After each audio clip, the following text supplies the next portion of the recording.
Nirnay IAS by officers for future officers. Morning power window is between 6 a.m. to 9 a.m. If you are able to get up at 6 a.m., it would be ideal for your circadian rhythm. The circadian rhythm really matters. A lot of research says that we are completely circadian dependent creatures. I would start with a 15-minute brisk walk. Light exposure along with cortisol actually creates an Adderall type effect. Adderall is a stimulant, it's a drug which people actually use to cheat in exams, but we don't need to do that. While you're walking, you can listen to some news headlines. Thoda sa, you can listen to some news headlines, some synopsis. Primes your brain, starts you thinking about what's going on, connects with what's already happened the last day, connects with what's going on in the world, and you get a feel of the reality, what is around you. At around 6:20, 30-second cold shower blast, 200 से 300% norepinephrine में फर्क पड़ता है, instant and sustained dopamine surge that lasts for a lot of time. I take all this content from also Dr. Andrew Huberman's protocol, where he talks a lot about this, but you don't have to go watch his 3-hour podcast. I'll summarize it for you and link everything that I have learned along the way. 6:30, I will recommend a protein-centric breakfast. Breakfast mein I would not be eating paranthas, I would not be eating anything sugary, I would be eating protein-rich, either egg whites or poha or something that is light, something that is digestible, something that has sodium, something that can give me energy. At 7 a.m. to 9 a.m. should be your first deep work session. Here, I would recommend the toughest GS subject that you can take. The सबसे tough वो होगा जो सबसे नया होगा. Most cases it will be new information that you'll be consuming. Maybe you are reading about polity for the first time, maybe it's history, maybe it is ethics case study, but where cognitive load is maximum, you should be scheduling it in the first deep week slot. There will be a cortisol peak and your body temperature will also rise during this point. That's completely fine, there's no problem over that.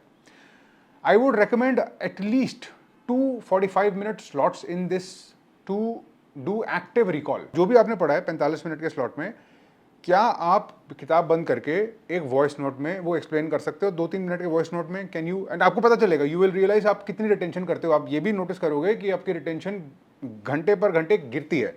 अगर active recall बीच में कर रहे हो और वो discipline आप में है, nothing like it. Mid morning momentum 9:15 से 11, 9:15 AM to 11 AM. This is your second deep work circuit. Here we will switch to a different subject. Open with roughly a 10-minute flashcard blitz if you can do it of what you had done yesterday. If you were reading economy, for example, फटाफट एक space revision हो रही है.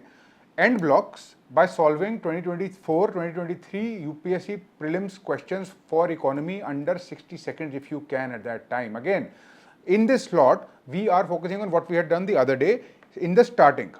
Why? The neuroscience tip is, if you are able to switch subjects, it prevents circuit fatigue.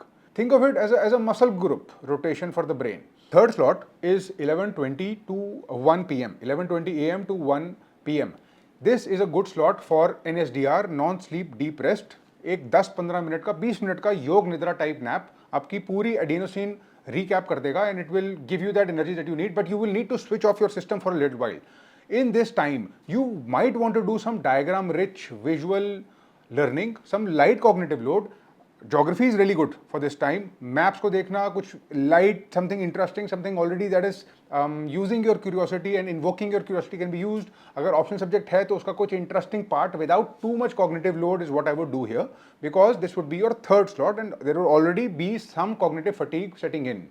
The fourth slot will be your lunch and micro reset. Here, we will continue to bring down the intensity of your cognitive load. This will last from 1 p.m. to 2 p.m. Here, a balanced meal is needed, but after the meal, you need a 10-minute walk, 2 p.m. to 3:30. This is a gold mine if you are able to reset. At this point, I would schedule revision and previous year questions. This is perfect for a low arousal state. Current affair note making in the digital version, if you are using Notion or whatever you can use at this time.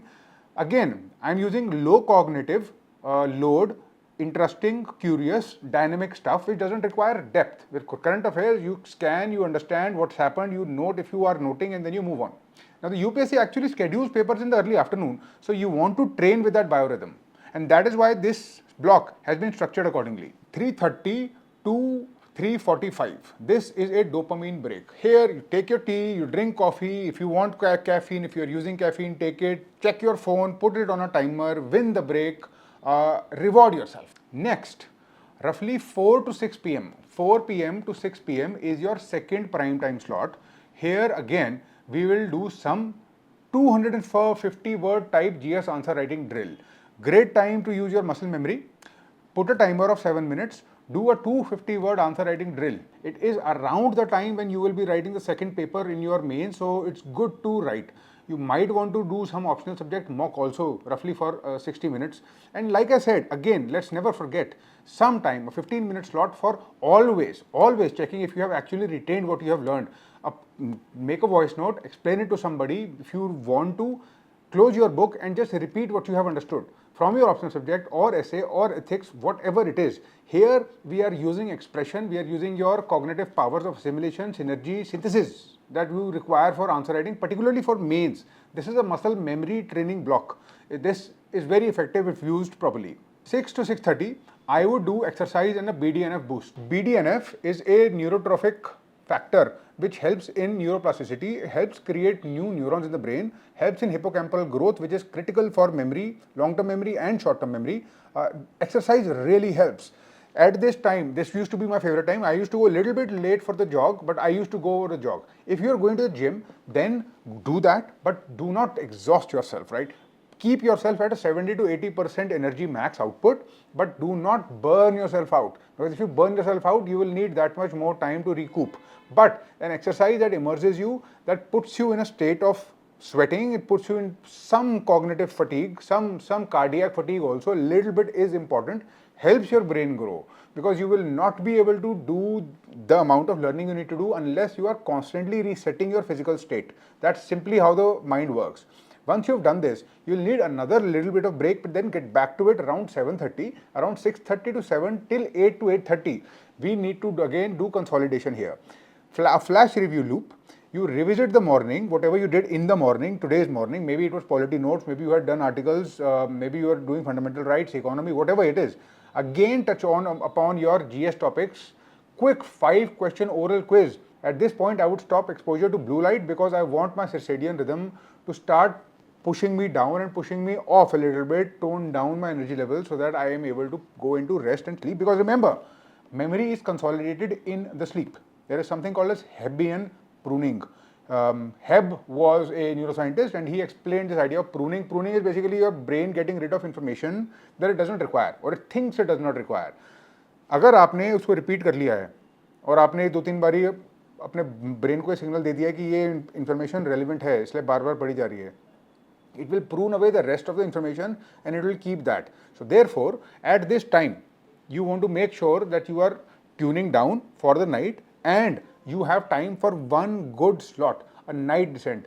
Roughly 8 to 10 p.m., 8 to 11 p.m., you can do something which is good along with your family, maybe a little bit of socializing, some dinner, some comedy, some family chat, some parasympathetic activation, some reward for all that you've done in the day. And roughly 9 to 10, maybe a daily debrief. At this point, you want to put your journal brief, you want to have the next day tasks listed. And the rule for that is very simple. There should be no more than 3 tasks for the next day which are clearly laid out depending on what you have done.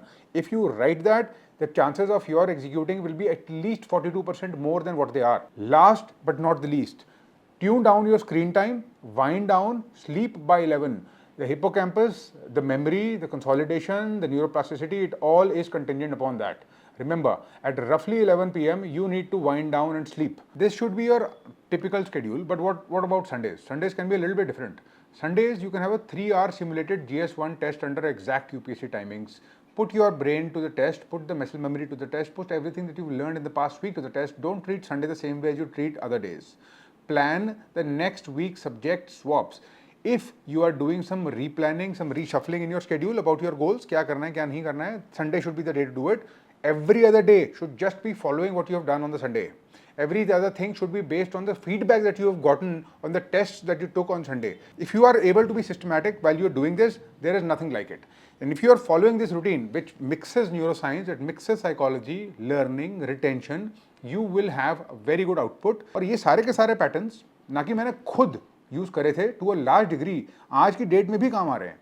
अगर आप अपने brain को समझ लोगे, जिस हिसाब से information consume करता है, जिस हिसाब से कंज्यूम करने के बाद एफिशिएंटली आउटपुट करता है, बहुत फ़र्क आ जाता है. स्ट्रेस लेवल्स कम हो जाते हैं. You get a feeling of control.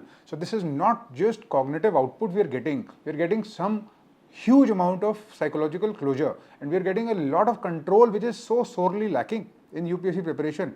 Control की feeling कि भाई everything is going according to plan, I'm doing what I need to do, बहुत मुश्किल होती है. And the only way to actually get that is to have structure, is to have routine, is to have some sort of mechanism, some frameworks that you know are correct. If you follow this, don't expect immediately a result in the first week. Don't expect immediately a result in the first 2 or 3 weeks.